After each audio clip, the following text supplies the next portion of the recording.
Welcome to my YouTube channel. आज के इस वीडियो में हम सेकेंडरी स्कूल टीचर का पेपर डिटेल में सॉल्व करेंगे जो कि आज हुआ था। इस वीडियो में मैं आपको रिलेटेड क्वेश्चंस भी बताऊंगा और ये भी बताऊंगा कि ये क्वेश्चंस कौन सी वेबसाइट से लिए गए हैं। सो ये वीडियो आपने एंड तक देखना है। अगर आप मेरे चैनल पे नए हैं तो इस चैनल को सब्सक्राइब करें और दोस्तों के साथ ज़रूर शेयर करें। तो आइए आज का वीडियो शुरू करते हैं। इसका पहला सवाल था कि Hasan Ali Afandi established Sindh Mohammedan association on the advice of. तो इस सवाल का सही ऑप्शन है क्या सी, जस्टिस अमीर अली। जस्टिस अमीर अली के कहने पे हसन अली आफंदी ने क्या सिंध मोहम्मदन एसोसिएशन बनाया था। अच्छा, इसी से रिलेटेड कुछ और सवाल भी आ सकते हैं कि ये कब बनी थी, तो इसका ईयर आप याद कर लें। ये बनी थी 1884 में, वेरी इंपॉर्टेंट। और जो ऑप्शन डी है मौलाना उबैदुल्लाह सिंधी। मौलाना उबैदुल्लाह सिंधी पहले क्या सिख था, ही वाज सिख, और 16 इयर्स की एज पे इसने क्या ही एम्ब्रेस्ड इस्लाम। तो ये एग्जाम्स में एक सवाल आता है कि मौलाना उबैदुल्लाह सिंधी जब सिख था तो उसका नाम क्या था, तो हिज नेम वाज बूटा सिंह उपल। ये भी वेरी इंपॉर्टेंट है। इन 1880 हसन अली आफंदी एस्टेब्लिश्ड अंजुमन एहरार। 1880 में हसन अली आफंदी ने एक और ऑर्गेनाइजेशन एस्टेब्लिश की थी जिसका नाम क्या था, अंजुमन इस्लाम। ये भी एक इंपॉर्टेंट टॉपिक है। और मौलाना उबैदुल्लाह सिंधी कहाँ पैदा हुआ था, 10 मार्च 1872 सियालकोट में। सेकंड सवाल है, ये बेसिकली एक लाइन या कोटेशन कह लें, ये एक बुक से ली गई है कि few individual significantly alter the course of history, hardly anyone can be credited with creating a nation state. अब ये एक स्टेटमेंट है, ये किसने कही थी, किसके बारे में, जिन्ना डिड ऑल थ्री। ये स्टेटमेंट किसने कही थी, ये स्टेटमेंट कही थी स्टैनली वॉलपर्ट। ये एक अमेरिकन हिस्टोरियन था जिसने एक बड़ा फेमस बुक लिखा था कायदे आजम मोहम्मद अली जिन्ना के बारे में। एग्जाम्स में ये भी आ सकता है कि जिन्ना ऑफ पाकिस्तान, ये बुक किसने लिखा था, तो इसका जो राइटर है वो कौन है, स्टैनली वॉलपर्ट। और इसने एक और भी बुक लिखा था। बेसिकली इसको इंडो पाक हिस्ट्री पे बड़ी कमांड थी, तो इंडो पाक हिस्ट्री पे इसने कई सारे बुक्स लिखे जिनमें फेमस क्या है, जिन्ना ऑफ पाकिस्तान या जुल्फी भुट्टो ऑफ पाकिस्तान। इसका राइटर भी कौन है, स्टैनली वॉलपर्ट। एंड ये shameful flight, the last years of the British Empire in India. और भी कई सारे इसके बुक्स हैं, लेकिन ये तीनों बुक्स आपने याद रखने हैं, वेरी इंपॉर्टेंट। नंबर 3 है कि when was the name of Lyallpur change to Faisalabad.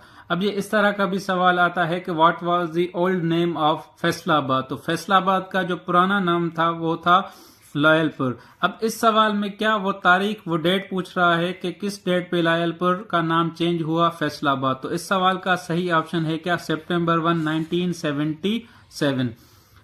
अच्छा, it was changed in the honour of King Faisal of Saudi Arabia. अब ये 5-6 जो पुराने नाम हैं किसके शहरों के, ये आपने याद रखने हैं, वेरी इंपॉर्टेंट हैं। जिस तरह हैदराबाद का जो पुराना नाम था वो क्या था, नेरून कोट। और कोयटा का पुराना नाम क्या था, शलकोट। जेकब आबाद का पुराना नाम क्या था, खानगढ़। सियालकोट का पुराना नाम क्या था, सलवान कोट।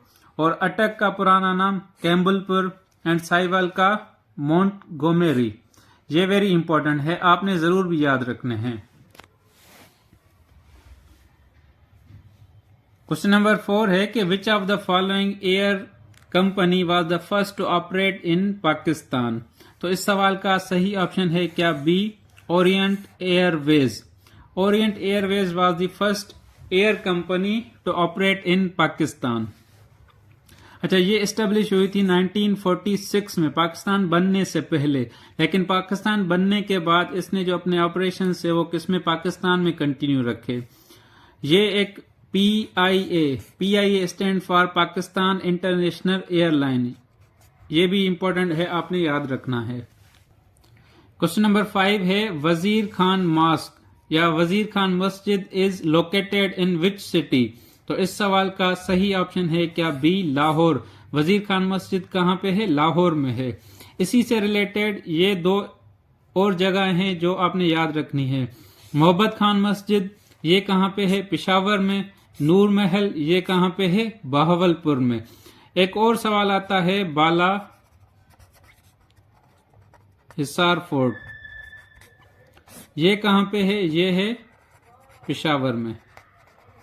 तो ये जगह आपने जरूर भी याद रखनी है, एग्जाम्स में आ सकते हैं। क्वेश्चन नंबर 6 है कि real name of Shah Waliullah was, Shah Waliullah का जो ओरिजिनल नेम है वो क्या था? कुतुबुद्दीन अहमद फारूकी, कुतुबुद्दीन अहमद सिद्दीकी या कुतुबुद्दीन अहमद?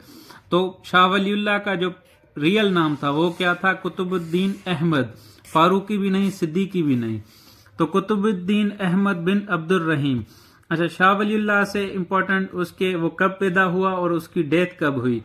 तो ये 21 फरवरी 1703 में पैदा हुआ है और उसकी डेथ कब हुई है? 20 अगस्त 1762 में।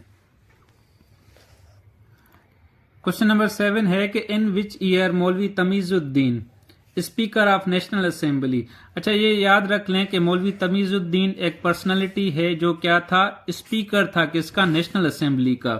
Field a petition with the Sindh Chief Court questioning the powers of the Governor General to dissolve Assembly।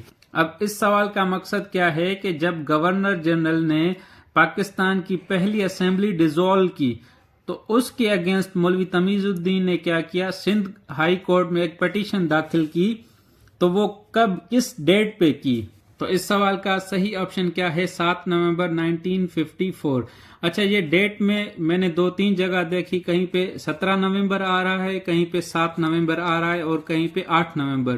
तो जो जितने अवेलेबल ऑप्शंस हैं उनमें मोस्ट सुटेबल क्या है? सी है। अच्छा, ये भी एग्जाम्स में आ सकता है, the constituent assembly of Pakistan was dissolved on which date? तो ये कॉन्स्टिट्यूएंट असेंबली जो डिसॉल्व हुई थी 24 अक्टूबर 1954 और ये किसने डिसॉल्व की थी? Malik Ghulam Mohammad, he was the governor general of Pakistan. अच्छा, असेंबली से रिलेटेड ये आपने इंफॉर्मेशन याद रखनी है, जो पाकिस्तान का फेडरल पार्लियामेंट है उसको हम क्या कहते हैं? बाइकैमरल। बाइकैमरल मतलब इट कंसिस्ट्स ऑफ 2 हाउसेज, एक होता है लोअर हाउस और दूसरा होता है अपर हाउस। लोअर हाउस का जो दूसरा नाम है उसको हम क्या कहते हैं? National assembly. और जो अपर हाउस का दूसरा नाम है दैट इज सेनेट। और नेशनल असेंबली को हेड कौन करता है? He is speaker. और जो सेनेट को हेड करता है वो कौन होता है? चेयरमैन। और चेयरमैन और डिप्टी चेयरमैन ये किसके लिए? 3 सालों के लिए मुंतखब होते हैं, वेरी इंपॉर्टेंट। और जो सेनेटर है वो 6 सालों के लिए मुंतखब होता है। और जो बाकी पाकिस्तान के सूबाई असेंबलीज हैं दैट आर यूनिकैमरल, मतलब उनके सिंगल हाउस होते हैं। क्वेश्चन नंबर 8 है कि ब्रिटिश अनेक्स्ड पंजाब इन, तो इस सवाल का सही ऑप्शन है क्या? 1849। और सिंध कब एनेक्स किया था? एनेक्स का क्या मतलब है? फतेह करना। 1843, वेरी इंपॉर्टेंट। क्वेश्चन नंबर 9 है हु एस्टेब्लिश्ड विक्टोरिया स्कूल इन गाजीपुर 1864। तो इस सवाल का सही ऑप्शन है क्या? Lord Curzon. अच्छा, इसी लॉर्ड कर्जन के बारे में एक और सवाल पूछा जाता है, that is about partition of Bengal. Partition of Bengal कब हुई थी? 1905 में। और उस वक्त जो बर्तानिया का गवर्नर जनरल था वो कौन था? Lord Curzon, very important. और ये जो पार्टीशन ऑफ बंगाल, इसकी एनलमेंट कब खत्म हुई थी? ये खत्म हुई थी 1911 में। और उस वक्त जो गवर्नर जनरल था वो क्या था? Lord Hardinge, very important. Question number 10 है कि national flag of Pakistan was adopted on, तो ये कब अडॉप्ट हुआ था? 11 अगस्त 1947। इसी से रिलेटेड एक और सवाल आ सकता है कि national flag of Pakistan was designed by, तो इस सवाल का सही ऑप्शन क्या होगा? Amiruddin Kidwai, very important. अच्छा, इसी पे जो पाकिस्तान स्टडीज का पोर्शन है वो खत्म होता है।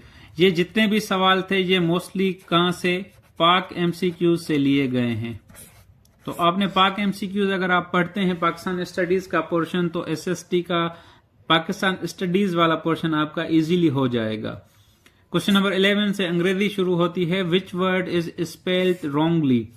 ऑप्शन ए है PERSONEL, PERSONNEL, national and nationalist. तो इस सवाल का सही ऑप्शन क्या है? ए। ये जो वर्ड है इसकी स्पेलिंग क्या है? गलत है। PERSONEL इस तरह का कोई भी लफ्ज अंग्रेजी जबान में नहीं है। एक लफ्ज होता है पर्सोनल, PERSONNEL। इसका क्या मकसद होता है? People employed in an organisation, या जो मिलिट्री पर्सोनल्स होते हैं। बाकी ये लफ्ज है, अगर यहाँ पे AL होता तो ये एक करेक्ट वर्ड बन जाता। क्वेश्चन नंबर 12 है, a person between 19 and 99 years is called. ऐसा शख्स जिसकी एज 90 एंड 99 ईयर्स के बिटवीन हो तो उसको क्या कहते हैं? ऑप्शन ए है सेप्टाजेनेरियन, ऑप्शन बी है नोनाजेनेरियन, ऑप्शन सी है सेंटेनेरियन एंड ऑप्शन डी है ऑक्टाजेनेरियन। तो इस सवाल का सही ऑप्शन क्या होगा? नोनाजेनेरियन। ऐसा शख्स जिसकी उम्र 90 एंड 99 ईयर्स के बीच में है उसको क्या कहते हैं? नोनाजेनेरियन। जिसकी उम्र 70 एंड 79 के बीच में उसको सेप्टाजेनेरियन कहते हैं। सेंटेनियन किसे कहते हैं? जिसकी 100 या 100 से ज्यादा उम्र हो। एंड ऑक्टाजेनेरियन 80 एंड 89 ईयर्स के बीच में जिसकी उम्र हो उसको ऑक्टाजेनेरियन कहते हैं। क्वेश्चन नंबर 13 है, meaning of the idiom he left the town under A cloud. तो इस सवाल का सही ऑप्शन क्या है? इन ए स्टेट ऑफ डिस्ग्रेस। मतलब उसने कोई गलत काम किया था तो बेशर्मी की वजह से वो शहर छोड़ गया। अच्छा, क्वेश्चन नंबर 13, 14 एंड 15, ये जितने भी सवाल हैं ये एक वेबसाइट है interviewmania.com। इसकी लिंक मैं डिस्क्रिप्शन में देता हूं, ये यहां से लिए गए हैं।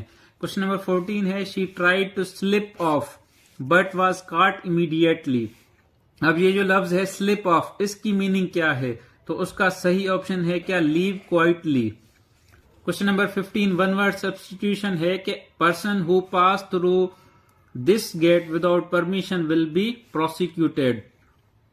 ऐसा शख्स जो क्या करेगा? ये गेट बिना परमिशन के क्या करेगा? पास करेगा, तो वो उसको क्या सजा होगी? तो ऑप्शन ए है पासर बाय, बी है ट्रेस पासर, सी है कल्प्रिट्स, डी है एब्सकॉन्डर। अंग्रेजी का एक लफ्ज है ट्रेस पास। ये एक वर्ब है जिसका मकसद क्या है? हुदूद ओरांगना, इंटर विदाउट परमिशन। इसी से एक नाउन निकला है क्या? Trespasser, one who does trespassing. तो इस सवाल का सही ऑप्शन क्या होगा? B trespasser. अच्छा, पासर बाय किसे कहते हैं? राहगीर को। कल्प्रिट्स क्या होते हैं? मुजरिम। एंड एब्सकॉन्डर क्या? भगोड़ा, जो किसी जेल या किसी और कैद से क्या भाग जाए। क्वेश्चन नंबर 16 है, वाइड अनइंटरप्टेड व्यू।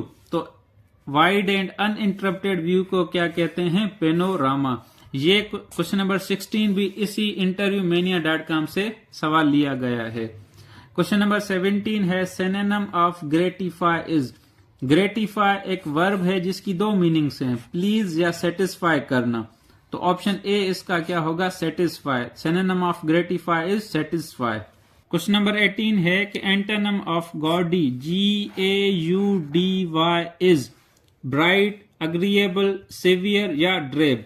अब पहले पढ़ते हैं कि गॉडी की मीनिंग क्या है। ओवर ब्राइट, शोई, मतलब जो बहुत ज्यादा ब्राइट हो। जो तो इस सवाल का सही ऑप्शन क्या होगा? ड्रेब। ड्रेब कहते हैं लेकिन ब्राइट, जिसमें ब्राइटनेस ना हो। डिस्कस करते हैं इस्लामियात का पोर्शन। इसका पहला सवाल है कि अदर नेम ऑफ गजवा तबूक। गजवा तबूक जिसको क्या गजवा अहजाब भी कहते हैं, इसका दूसरा नाम क्या है? तो उसका जो सही ऑप्शन था क्या? अहजाब। दूसरा सवाल था कि who died during the year of grief. अच्छा, एक ईयर है जिसको आमुल हिज्न कहते हैं, द ईयर ऑफ ग्रीफ। उसको ये क्यों कहते हैं? इसमें दो पर्सनालिटीज की डेथ हुई थी, एक तो बीबी सैयदा खदीजा और दूसरा हजरत अबू तालिब का। तो इस वजह से इसको क्या कहते हैं? आमुल हिज्न, द ईयर ऑफ सारोज कहते हैं। तो इस सवाल का सही ऑप्शन क्या होगा? Both A and C.